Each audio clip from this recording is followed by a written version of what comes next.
위원회는 이상의 최종 조사 결과를 토대로 정부에 대해서 다음과 같은 권고안을 제시하려고 합니다. 첫째, 신고리 오륙호기 건설 중단 여부에 관한 권고입니다. 최종 조사 결과 건설 재개 쪽을 최종 선택한 비율이 59.5%로서 건설 중단을 선택한 40.5%보다 19%포인트 더 높았습니다. 이 결과는 오차 범위인 95% 신뢰 수준에서 플러스 마이너스 3.6%포인트를 넘습니다.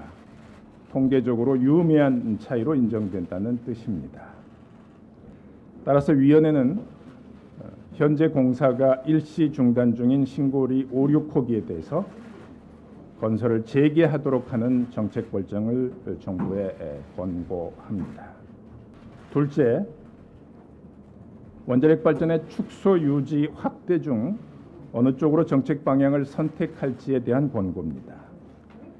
최종 조사 결과 원자력 발전을 축소하는 쪽을 선택한 비율이 53.2%로 가장 높았습니다. 원자력 발전을 유지하는 쪽 비율은 35.5%로 그 뒤를 이었습니다. 원자력 발전을 확대하는 쪽 비율은 9.7%로 비교적 낮은 편입니다. 이러한 결과 역시 모두 오차 범위를 넘었습니다. 따라서 위원회는 원자력 발전의 정책을 원자력 발전을 축소하는 방향으로 에너지 정책 결정을 할 것을 정부에 권고합니다. 세 번째, 앞서 첫 번째 정책 권고한 대로 신고리 5, 6호기 건설을 재개하는 쪽으로 최종 정책 결정이 이루어질 경우에 어떠한 보완 조치가 필요할 것인지에 대한 권고입니다. 최종 조사 결과 건설을 재개할 경우 원전의 안전 기준을 강화해야 한다는 보완 조치에 가장 높은 선호도를 시민참여단들께서 보여주셨습니다. 전체의 33.1%입니다.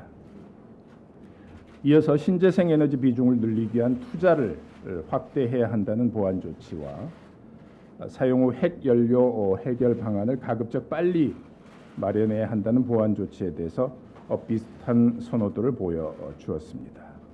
차례로 27.6%와 25.3%의 비율입니다.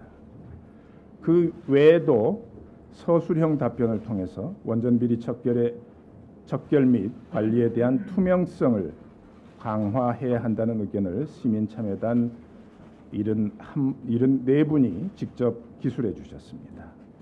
또 원전 주변에 부산, 울산, 경남 등 지역 주민들의 생명, 건강, 안전 보상 등의 대책 마련이 필요하다는 의견을 시민참여단 59분이 역시 직접 기재해서 모아 주셨습니다. 따라서 위원회는 시민참여단 분들이 보완 조치로 필요하다고 제안 주신 이런 여러 사항들에 대해서 정부가 면밀히 검토한 후 이를 구체적으로 구현할 수 있는 세부 실행 계획을 조속히 마련해서 추진해 줄 것을 정부에 권고합니다.